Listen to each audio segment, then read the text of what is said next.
One of the big assumptions of our times is that if love is real, it must by definition prove to be eternal. We invariably and naturally equate genuine relationships with lifelong relationships. And therefore, it seems almost impossible for us to interpret the ending of a union after only a limited period, a few weeks or 5 or 10 years, or anything short of our or the partner's death date, as something other than a problem, a failure, and an emotional catastrophe that is someone's fault, probably our own. There are people desperate that they've failed because their relationships have lasted only 32 years. We appear fundamentally unable to trust that a relationship could be at once sincere, meaningful and important, and yet at the same time fairly and guiltlessly limited in its duration. There are, of course, a few very good reasons for our collective valorization of the lifelong love story. A great many of the pleasures and virtues of relationships do only reveal themselves over time, once trust has been established and loyalty fully demonstrated. When two people know it's forever, they will work harder than at anything else in their lives. There's no option to avoid some necessary but unpleasant issues. They will do their utmost to understand the mysteries of the other's psyche.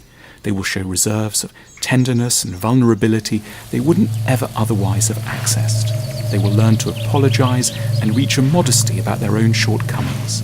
They will grow up. And in the meantime, day to day, they will sample the modest but genuine pleasures of cozy Sunday evenings together and shared walks in country parks. Not least, children always benefit. But it's because the charms of the long term are so clear in our collective imaginations that we should acknowledge the danger of cruelly and normatively suppressing all the legitimate claims of short-term love, an arrangement which deserves to be interpreted not merely as a pathologically stunted or interrupted version of a long-term union, but as a state with distinctive virtues of its own, one that we might rationally choose from the outset, knowing from the start that it would be better for both parties if there was a termination point more or less in view. So much can go right with short-term love. When two people know they don't own each other, they're extremely careful to earn each other's respect on a daily basis. Knowing someone could leave us at any time isn't only grounds for insecurity, it's a constant catalyst for tender appreciation. When it isn't forever, we can let differences lie. If the journey is to be long, absolute alignment can feel key. But when the time is short, we're readier to surrender our entrenched positions, to be unthreatened by novelties and dissonances. The distinctive things they have in their fridge and the peculiar things they like to watch and listen to aren't affronts to our values. They're unthreatening invitations to expand our personalities. Very few of us come out well from being closely observed 24 hours a day in a limited space. These may simply not be the preconditions for getting the best out of some of us. Our interesting and generous sides may need, in order to emerge, our own bedroom and bathroom, quite a few hours to ourselves, some space to read and think, and a series of mealtimes alone, staring rather blankly out of the window without having to explain how we feel. It's not a sign of evil, just what we require to be the best version of ourselves. What makes people difficult and dooms relationships is almost never the people involved. It's what we're trying to do with them.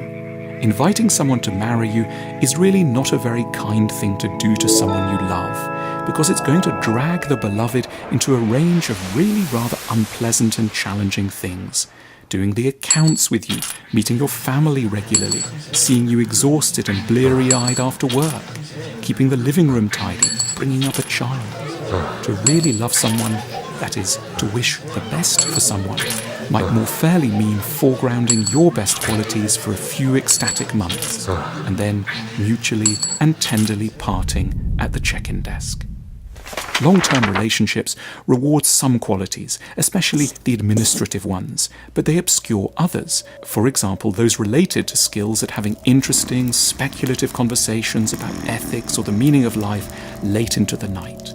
It should be no insult to determine that some people simply won't be able to shine in the conditions of long-term love, and that it's very kindly playing up to their strengths to leave them long before we ever need to try to arrange a cutlery drawer with them. We should beware of succumbing to the debilitating feeling that because it didn't last forever, it can have been nothing at all. In other areas of life, we know that going on forever isn't the ideal, even when something is very good. We don't necessarily think we have to stay in the same house all our lives, though we might really like the one we're in. We're not betraying it or destroying it when we recognize that for a range of reasons, it might be wisest to move elsewhere. We need to have an account of love which allows that a relationship can end without anyone having viciously or pathologically killed it prematurely. For only against such a backdrop can we reduce the debilitating quantity of bitterness, guilt and blame that's otherwise in circulation. How we see the endings of love depends to a critical extent on what our societies tell us is normal. If it was meant to last forever, then every ending will by necessity have to be described as a horrifying failure. But if we allow imaginative space for short-term love, then an ending may signal a deeper loyalty, not to setting up a home and domestic routines, but to a deep appreciation and admiration one felt for someone for a time. We'll walk away with a fair and generous sense of all that's been preserved and enhanced by the relationship not being forced to last forever.